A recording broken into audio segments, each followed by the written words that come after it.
Story appears ordinary till you see the core side of it. And what you're looking for is the story behind the news. We bring it to you from Lagos, the commercial capital of Nigeria. Giving you all sides and political stories round the clock. Every detail from the start line to the final whistle. CoreTV News, expanding your view.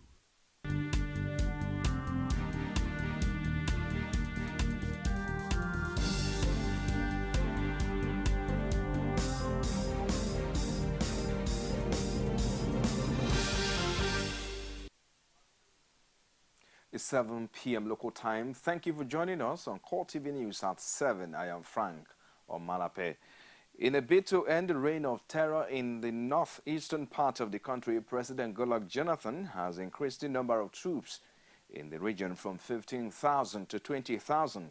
A coordinating minister for the economy and minister of finance, Ngozi Okonjo-Iweala, will disclose this in a lecture delivered at a forum in London, also to confirm that Boko Haram had killed more than 170 teachers in Borno State this year.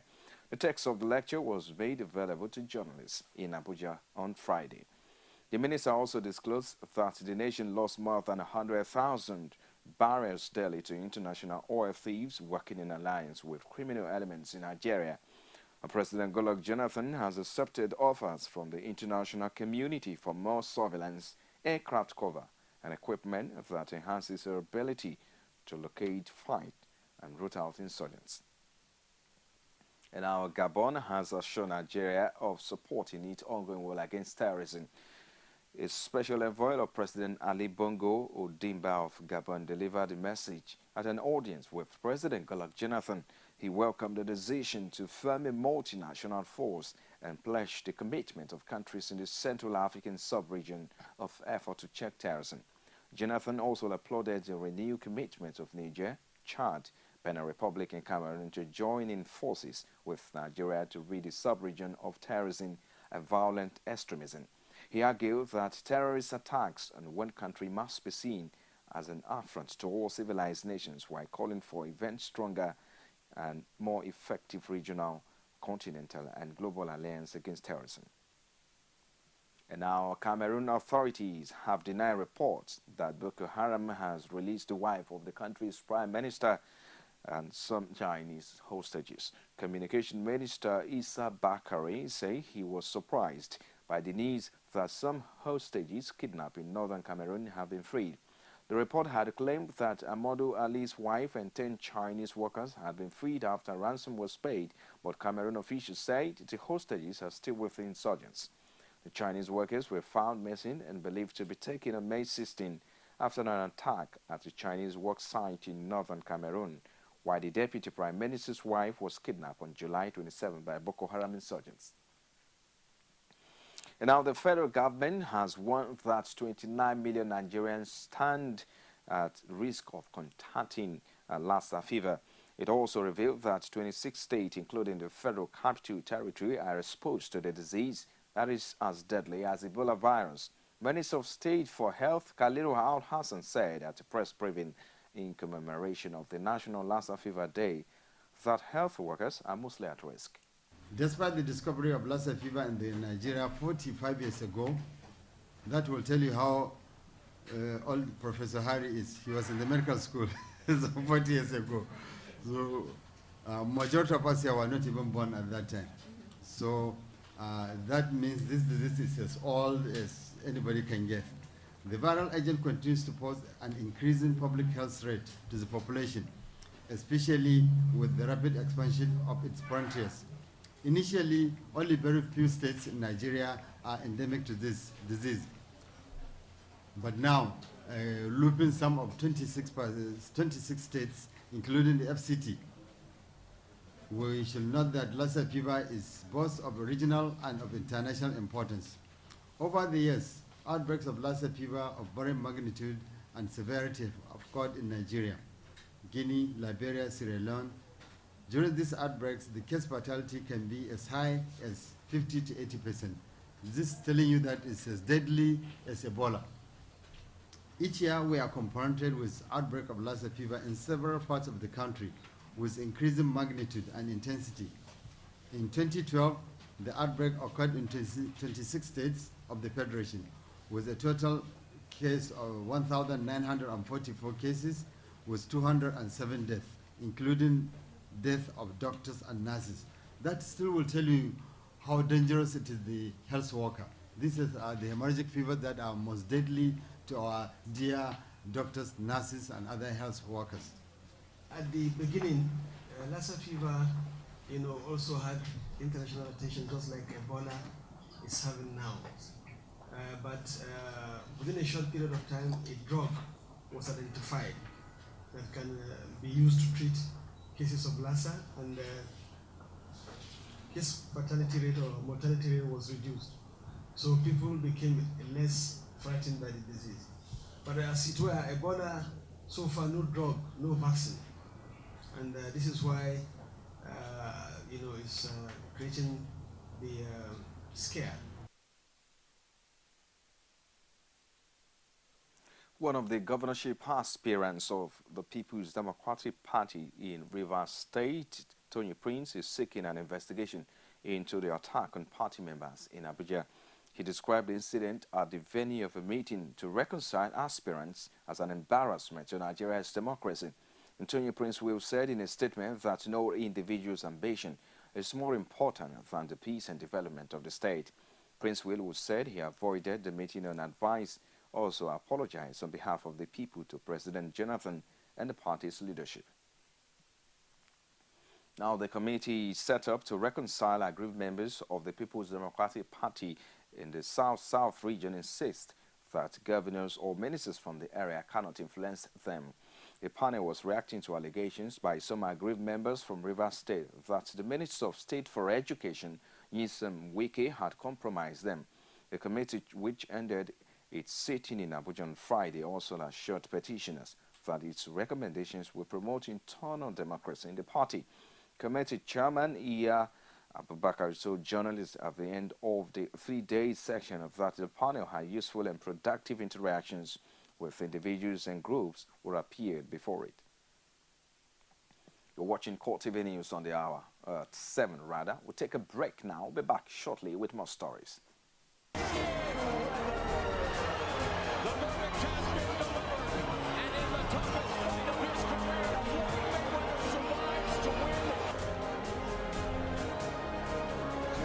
Der Torschütze zum zwischenzeitlichen 1:1. Semenike schickt Musa, da ist Ahmed Musa! Und da ist der Ausgleich!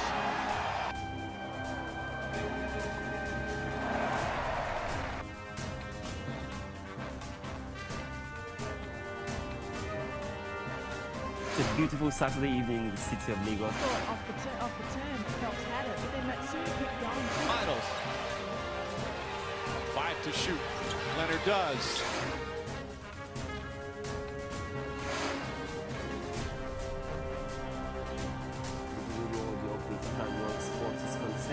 And of course, we did for all of us here from all our production crew. Thanks for all your pleasure.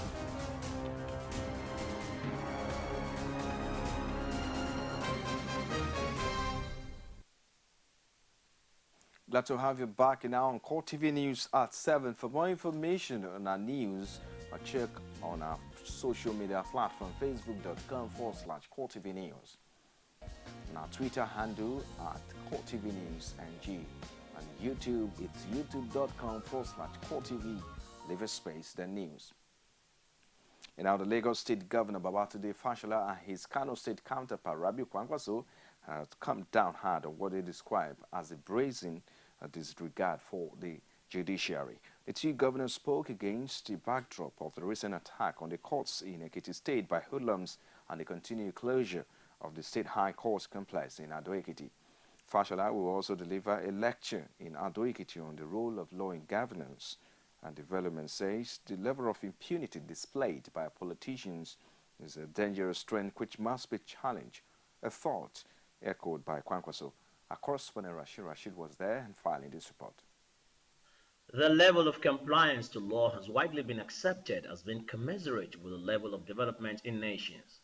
Speaking on the role of law in governance and development, Lagos State Governor Babatunde Fashola says the brazen attack on the judiciary in Ekiti is an example of the impunity of people in authority and those who hope to benefit from the judiciary treating it with disregard. It is a governor who approves and appoints the chief judge with the concurrence of the House of Assembly before the chief judge is also sworn in now by the governor before he or she can begin to act.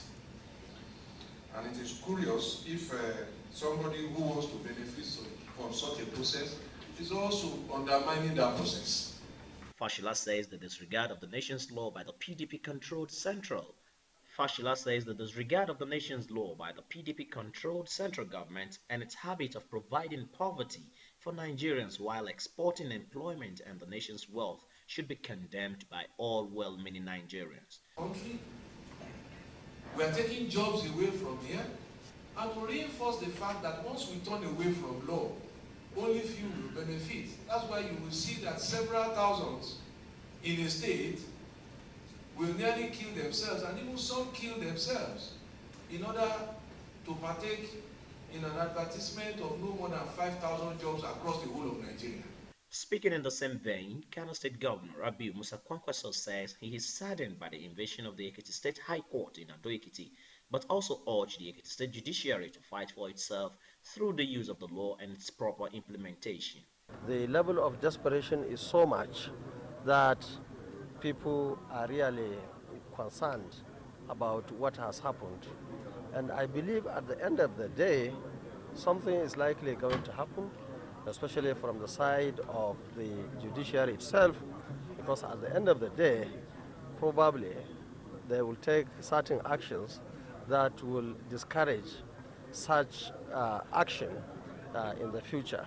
On the current challenges facing the nation, Kwankwaso put all the blame firmly on the doorsteps of the federal government while expressing optimism that 2015 elections will bring about the required change for the country. Nobody, I believe, except very few who, for one reason or the other, are benefiting from the monumental corruption that is happening in this country, and also some hawks that are in Abuja who are also benefiting from the challenges that this country is facing. And therefore, we are so happy that progressive people have come together in this country to ensure that the federal government of Nigeria, come 2015, by the grace of God, will be captured by APC. The Kano State Governor had earlier, as part of his visit, opened the newly rehabilitated Ire Bricks factory for commencement of operation. Rashid, CoreTV News, Ado-Ekiti.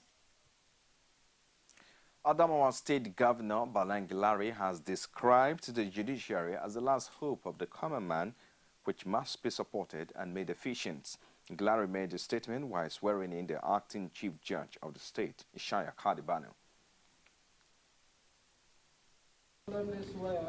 Do solemnly swear that I will be faithful and bear true allegiance to the Federal Republic of Nigeria, and that I will preserve, protect, defend the Constitution of the Federal Republic of Nigeria 1999. So help me God. Says governance cannot be said to be complete until the judiciary is empowered to function independently. There will always be dissension and disagreement between the executive and the legislature, as you very well know. I am myself a product divinely ordained to be here by virtue of the fact that while there was misunderstanding between judiciary and between the legislative and the executive of government, as regards when resignation takes effect or when it does not take effect, or when indeed a resignation is deemed to exist in law, it was the judiciary that came to the rescue. Bano promised to carry out his duties professionally. Your Excellency, on behalf of the Adamawa State Judiciary, I pledge our loyalty to your administration and will, to the best of our abilities, avoid doing anything deliberately that will bring the administration to disrepute. We pray that Your Excellency, being one of us, will give us all the necessary support within the limited resources at your disposal to enable us to discharge our functions effectively. Meanwhile, members of the Adamawa State Traditional Council, led by the Lamido of Adamawa, Mohammed Aliyu Mustafa, on Friday, paid the courtesy call on the new governor, Bala Ngelari. The traditional rulers commend the governor's humility, describing it as a virtue that will be useful in leading the state to a place of glory. The entourage comprises of first-class traditional rulers in the state. You see, this kind of gentleman is really the type we need to lead the state to the situation I mentioned, peaceful and successful. So inshallah we will succeed. Ngelari thanked the traditional rulers for the visit and says they are the custodian of peace in the society. He advocated the constitutionalization of the role of traditional rulers in Nigeria. All the problems of society. And this is why I've always made the point that if, as I've argued, people expect much from you, you've been doing it, why don't they just constitutionalize your roles in the Constitution?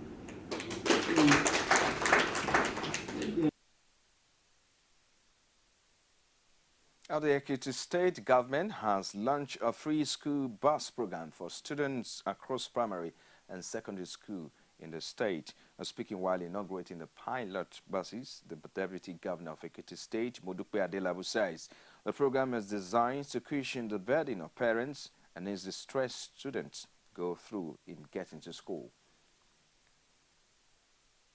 The bus is to complement the efforts of parents, and we also hope that it will also be a sort of serve as a cushion effect for parents who cannot afford the daily transportation money for their children.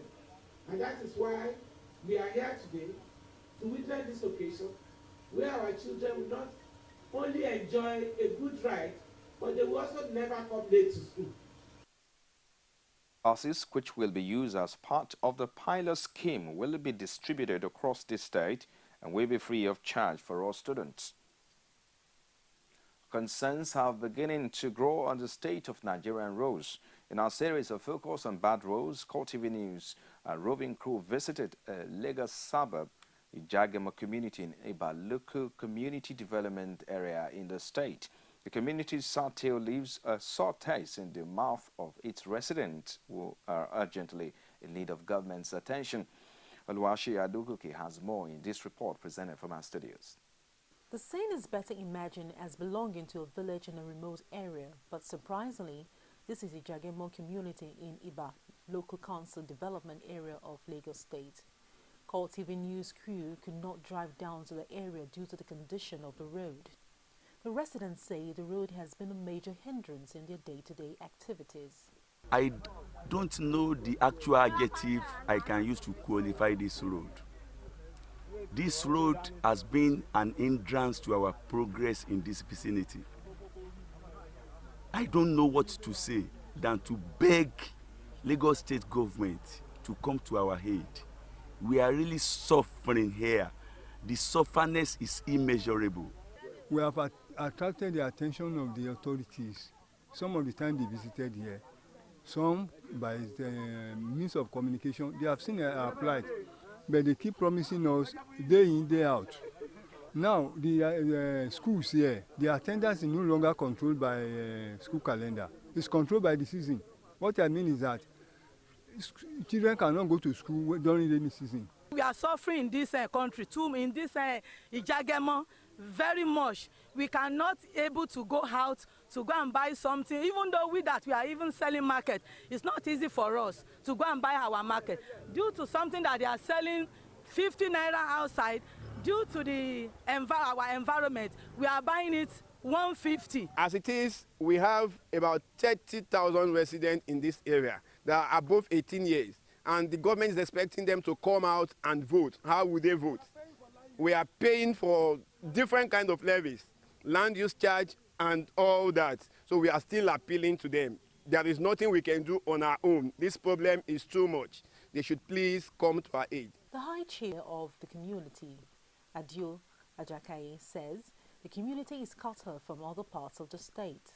Ibi ina lawa tona afi aba se oṣù yẹn ti lé nsin ti pé àti lè ti lé lóṣù kan sin tá rí wọn oṣù ó ti poṣù méjì báyìí àdéhùn expect wọn pé kí wọ́n wá bí wọ́n ti gbàgbé wa ni election dem bọ̀ lọ́nà torí gbogbo àwọn èèyàn wa tá bá sọ fún kán lè bá at least kò easy kí ibẹ̀ la dẹ̀ ti ń dìbò ẹ sọ fún mi ẹni tó fẹ́ lọ dìbò tẹ́ra ní kó wá lọ wọnú omi irú eléyìí kó wá lọ dìbò ṣénú ẹ̀ máa dùn ṣó máa fẹ́ lọ kò ní lè lọ kán wá bá a ṣe ọjọ́ tó Ọlọ́run à ń bẹ̀ wọ́n ni. The community called on the state government to come to their aid ahead of the 2015 general elections to continue to ensure that the electorate are able to exercise their civic rights. You're still watching CoreTV News at 7. We'll take a break. We'll be back shortly with stories outside Nigeria. Stay with us.